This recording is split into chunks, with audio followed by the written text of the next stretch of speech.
बेरोजगारी पे, शिक्षा पे और स्वास्थ्य पे विशेष रूप से काम करने का वादा करता हूँ।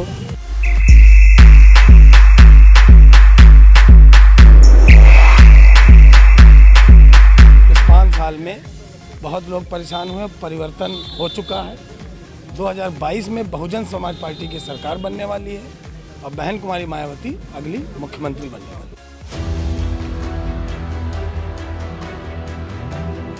वहाँ बीजेपी से हमारी लड़ाई है।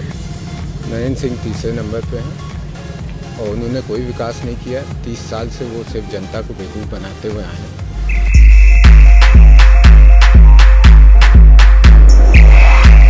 हमारी प्राथमिकता है कि चीनी मिल को पुनः शुरू करवा और हमारे महोली क्षेत्र में एक बस स्टॉप। तो हमारा महोली क्षेत्र में जो ये चीज़ों की आवश्यकता है हम चाहेंगे वो सब।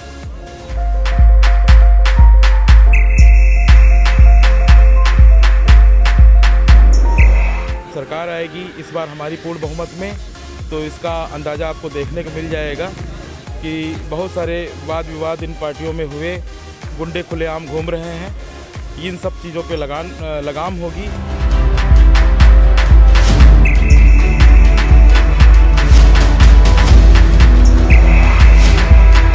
ये पहली प्राथमिकता शिक्षा है। कोई विकास का काम सीतापुर में नहीं हुआ है और रेलवे क्रॉसिंग के पास पुल बनना है, घंटों जाम लगा रहता है। उसके लिए भी हम कोशिश करेंगे कि पुलों का निर्माण जल्द से जल्द कराएं।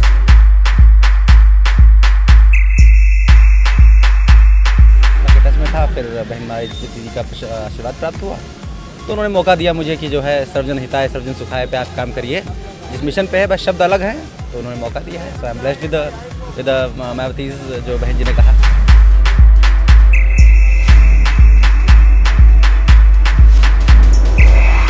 मेरी पहली प्राथमिकता यही रहेगी कि सिधौली में सबसे पहले शिक्षा व्यवस्था जो है उसको सुदृढ़ किया जाए।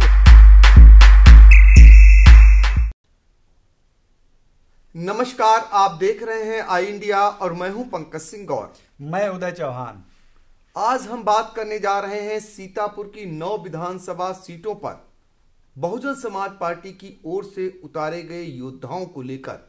आपको बता दें कि सीतापुर में एक जमाने में कहिए या पीछे, अगर एक दशक पीछे जाते हैं तो सीतापुर में 4 विधायक बहुजन समाज पार्टी के हुआ करते थे। फिर घटकर 2 तक संख्या पहुंची और पिछले चुनाव में जब भारतीय जनता पार्टी की आंधी चली तब भी बहुजन समाज पार्टी का एक विधायक जीता था। हालांकि बाद में वो बहुजन समाज पार्टी छोड़ करके और सपा में चले गए। आपको बता दें कि बहुजन समाज पार्टी के जितने बटवृक्ष हैं, एक एक कर पार्टी ने उन्हें काट डाला। अब वो दूसरे दलों में जाकर के शरण लेने को मजबूर हुए हैं। बड़े बड़े नेता बहुजन समाज पार्टी के सीतापुर में हुआ करते थे, आज वो सांसद हैं, दूसरे पार्टियों में संघर्ष कर रहे हैं जनप्रतिनिधि बनने के लिए। और बहुजन समाज पार्टी अब सीतापुर में खड़ी होने के लिए मशक्कत करती नजर आ रही है। एक बार फिर होने जा रहे विधानसभा के चुनाव में बहुजन समाज पार्टी ने एमडीपी फैक्टर यहां पर चला हुआ है। सबसे खास बात यह है कि जो बहुजन समाज पार्टी ब्राह्मणों को साध कर चलती थी, सीतापुर में एक भी टिकट ब्राह्मणों को नहीं दिया है। इसका नुकसान कितना होगा ये समय बताएगा, लेकिन इतना जरूर है कि बहुजन समाज पार्टी ने इस बार जो प्रत्याशी दिए हैं वो दूसरों की तुलना में सबसे अलग हैं, सबसे पढ़े लिखे कहे जाएंगे। कहीं प्रोफेसर को उतारा है तो कहीं इंजीनियर को उतारा है तो कहीं डॉक्टर को उतारा है तो कहीं विदेश से आए, विदेश में नौकरी कर वापस लौटे स्वदेश में उस युवा को उतारा है। यही नहीं, एक जगह पर तो आईएएस के पति को प्रत्याशी बनाया है जो प्रोफेसर की नौकरी छोड़ चुके हैं। इस पर हम चर्चा करेंगे और हमारे सहयोगी उदय प्रकाश सिंह पूरा प्रकाश डालेंगे कि बहुजन समाज पार्टी ने जो अपने योद्धा उतारे हैं इससे कितना लाभ वो लेने का प्रयास कर रही है और कहां कहां उसे घाटा हो सकता है?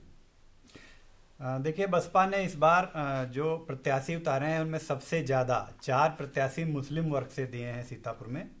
यहाँ 9 विधानसभा सीटें हैं कुल, और इसके अलावा 3 अनुसूचित जाति के और 2 पिछड़े वर्ग के उम्मीदवारों पर बसपा ने भरोसा जताया है। तो इस लिहाज से बसपा ने सीधे तौर पर मुस्लिम, पिछड़ा और दलित, ये इन तीनों जातियों को साधने का काम किया है। और ये तीनों जातियां अगर सीतापुर में बात करें तो निर्णायक की भूमिका में है। अच्छी खासी तादाद, अगर मुस्लिम की बात करें तो पूरे जिले में मुस्लिम लगभग 7 लाख मतदाता हैं। पूरे जिले में इस बार 31 लाख लगभग मतदाता हैं।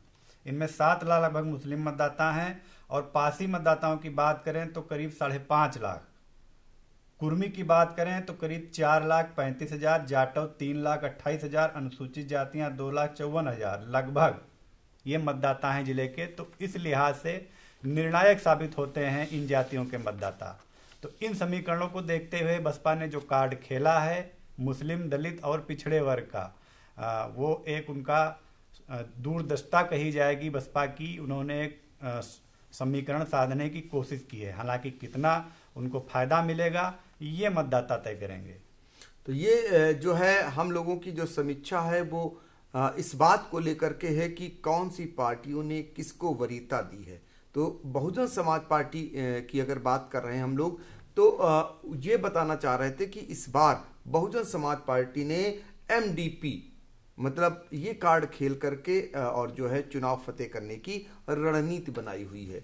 कितना लाभ उसे मिलेगा फिलहाल ये समय बताएगा, लेकिन हम अपने सहयोगी से जानना चाहेंगे कि जो इस बार प्रत्याशी उतारे हैं उन पर भी प्रकाश डालें कि कौन कौन लोग हैं, नए चेहरे हैं, उनमें से उनकी क्या क्या खासियत है। उदय जी, बात करें सदर सीट की तो इस पे खुर्शीद अंसारी को बसपा ने प्रत्याशी बनाया है। महोली से डॉक्टर राजेंद्र प्रसाद वर्मा को प्रत्याशी बनाया है, ये पेशे से डॉक्टर हैं। हरगांव से रानू चौधरी और लहरपुर से मोहम्मद जुनैद अंसारी, इनकी पारिवारिक पृष्ठभूमि है, सियासत की रही है। बिस्वा से हासिम अली, महमूदाबाद से मीसम अम्मार रिजवी, इनकी भी पारिवारिक पृष्ठभूमि सियासी है। इनके पिता डॉक्टर अम्मार रिजवी कद्दावर नेता हैं जिले के। मिश्रिक से श्याम किशोर, सेवता से आशीष सिंह पाल, ये पाल बिरादरी के हैं। ये इससे पहले तो बताया जाता है कि सुभाषपा से टिकट के दावेदार थे। इन्होंने वहाँ ओम प्रकाश राजभर की एक जनसभा भी कराई थी सेवता में। हालांकि वो सीट गठबंधन के खाते में नहीं गई, तो ये पाला बदल के बसपा में आ गए। सिधौली से पुष्पेंद्र कुमार उतारे गए हैं, ये प्रोफेसर थे। अब इन्होंने प्रोफेसर की नौकरी छोड़ दी है और ये चुनाव लड़ने मैदान में उतरे हैं। तो प्रत्याशियों के चयन में बहुजन समाज पार्टी ने चुन चुन कर दिया हुआ है एक एक प्रत्याशी को। अगर हम नीचे से चलें, सिधौली से जो पुष्पेंद्र कुमार हैं, जिनके बारे में हमारे सहयोगी ने बताया कि ये प्रोफेसर की नौकरी छोड़कर राजनीति में उतरे हैं। इनकी पत्नी IAS हैं। इसी तरह अगर आशीष सिंह पाल की बात करें तो इनके फादर TDM रहे हैं और ये कई देशों में नौकरी करने के बाद अब राजनीति में दो हाथ करने के लिए उतरे हैं बहुजन समाज पार्टी से। इसके अलावा श्याम किशोर जो मिश्रिक से हैं प्रत्याशी बहुजन समाज पार्टी के, ये जो है इंजीनियर श्याम किशोर हैं, तो इनको भी वहां पर उतारा हुआ है बहुजन समाज पार्टी। मीसम अम्बा रिजवी एक बड़ा चेहरा दिया है बहुजन समाज पार्टी ने प्रत्याशी के रूप में, क्योंकि डॉक्टर अम्बा रिजवी जो सूबे के कार्यवाहक मुख्यमंत्री रहे हैं और इस समय जो है वो भारतीय जनता पार्टी के वरिष्ठतम नेताओं में उनकी संख्या गिनी जाती है। तो उनके बेटे हैं मीसम अम्बा रिजवी, जिन्होंने बातचीत करते हुए ये भी स्वीकार किया था कि दल उनका अलग है लेकिन पिता की हैसियत से आशीर्वाद उन पर बना हुआ है। इसके अलावा अगर बात करें हासिम अली जो बिस्वा से प्रत्याशी हैं, वो एक बड़े जो है उद्योगपति कहिए, वहाँ उनके बड़े कई औद्योगिक जो है इकाइयाँ हैं और यही कारण है कि हासिम अली पैसे वाले हैं, उनको प्रत्याशी बनाया हुआ है। मोहम्मद जुनैद अंसारी ये ऐसा नाम है जिनके पिता 2 बार लहरपुर से विधायक रहे और सूबे में मंत्री भी रहे, बुनियाद हुसैन अंसारी, जो अब नहीं हैं, उनके बड़े बेटे हैं, उनको प्रत्याशी लहरपुर में बनाया हुआ है। रानू चौधरी ये जो है हर गांव से बसपा ने जिन्हें प्रत्याशी बनाया है, ये कभी जो आज की डेट में समाजवादी पार्टी से वहाँ चुनाव लड़ रहे हैं, रामहेत भारती, उनके करीबी माने जाते थे और उनके बसपा से अलग होने के बाद अब ये वहाँ पर बसपा को होल्ड करने में लगे हुए हैं। डॉक्टर राजेंद्र प्रसाद वर्मा, ये एक डॉक्टर हैं, इन्हें महोली से प्रत्याशी बहुजन समाज पार्टी ने बनाया है और इनके लिए कहा जा रहा है कि ये भी एक शिक्षित हैं, डॉक्टर हैं, स्वाभाविक है। जो सदर से प्रत्याशी बनाए गए हैं वो खुर्शीद अंसारी हैं। ये बड़े पैसे वाले बताए जाते हैं कि पैसे वाले व्यक्ति हैं जिन्हें प्रत्याशी बहुजन समाज पार्टी ने इस बार बनाया है। तो इस तरीके से बहुजन समाज पार्टी ने अपने योद्धाओं को चुन चुन कर भेजा है। कितना लाभ ये लोग उठा पाते हैं ये फिलहाल समय बताएगा। इतना जरूर है कि बहुजन समाज पार्टी ने सीतापुर में इस बार ब्राह्मण प्रत्याशी मैदान में नहीं उतारा है। अब इसका कितना घाटा होगा ये आने वाला समय बताएगा। लेकिन अगर पिछले साल की बात करें 2017 में उदय, तो उस समय बहुजन समाज पार्टी ने ब्राह्मण कार्ड भी खेला था। हालांकि उसे लाभ नहीं मिला था, लेकिन एक सीट पर बहुजन समाज पार्टी को विजय मिली थी। क्या लगता है इसका कहीं ना कहीं घाटा बहुजन समाज पार्टी को होगा? बिल्कुल, जो मौजूदा हालात नज़र आ रहे हैं उनमें तो नुकसान उठा सकती है बसपा, इस लिहाज से कि पिछली बार इन्होंने ब्राह्मण को प्रत्याशी महोली से बनाया था गया प्रसाद मिश्रा को, और गया प्रसाद मिश्रा भले 3 नंबर पे रहे थे। नहीं, पिछली बार महोली से महेश चंद मिश्रा को प्रत्याशी बनाया था महोली से। हालांकि ये 3 नंबर पे रहे थे, लेकिन एक पार्टी जब किसी प्रत्याशी वर्ग विशेष के प्रत्याशी बनाती है तो पूरे जिले में उससे जो लोग जुड़े होते हैं उनका कहीं ना कहीं उसको फायदा मिलता है, हर सीट पे थोड़ा बहुत, कहीं कम कहीं ज़्यादा। इस बार बसपा ने शुरू तो किया, ब्राह्मणों को साधने की कवायद शुरू की, प्रबुद्ध सम्मेलन किए, उस कड़ी में सीतापुर में भी कार्यक्रम हुआ। बसपा के जो महासचिव हैं सतीश चंद्र मिश्रा आए यहाँ पर, उन्होंने कार्यक्रम किया, लेकिन ब्राह्मण का प्रत्याशी इस बार उन्होंने नहीं दिया है। तो इससे कहीं ना कहीं ये वर्ग थोड़ा विमुख हो सकता है। अब कितना बसपाई प्रत्याशी साध पाएंगे ब्राह्मण वर्ग को, ये तो फिलहाल उनके ऊपर डिपेंड करता है और मतदाताओं पर निर्भर करता है। हाँ, ये बड़ी बात होगी कि कितना साध पाते हैं और ये सब कुछ तय करेगा। और 10 मार्च को सीतापुर का मतदाता तय करेगा कि उसे कौन पसंद है। लेकिन हम आपको ये बताना चाहेंगे कि 2017 में बहुजन समाज पार्टी का सीतापुर में प्रदर्शन क्या रहा था।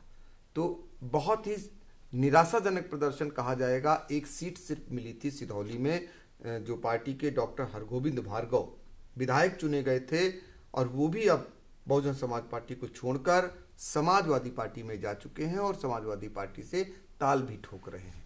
इसके अलावा अगर हम विधानसभा वार अगर बात करें तो क्या प्रदर्शन की स्थिति रही थी ये भी बता देते हैं। 2017 में जब सदर से अशफाक खान को प्रत्याशी बनाया था तो वो 3रे स्थान पर जा पहुंचे थे, और महोली से महेश चंद मिश्रा को प्रत्याशी बनाया था, वो भी 3रे स्थान पर रहे थे। इसी तरह बिस्वा से निर्मल वर्मा प्रत्याशी थे जो पूर्व विधायक रहे पार्टी के, वो भी 3रे स्थान पर पहुंच गए थे।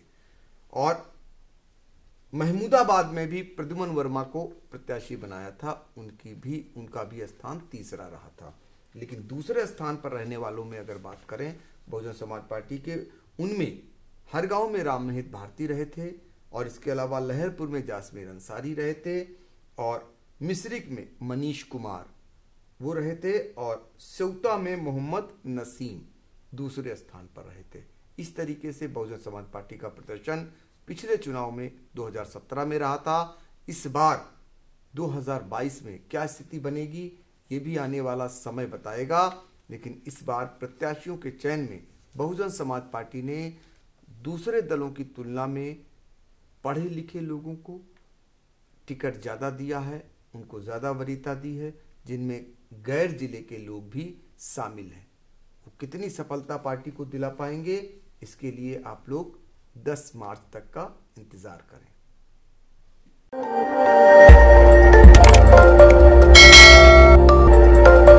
खबर आपकी, नजर हमारी।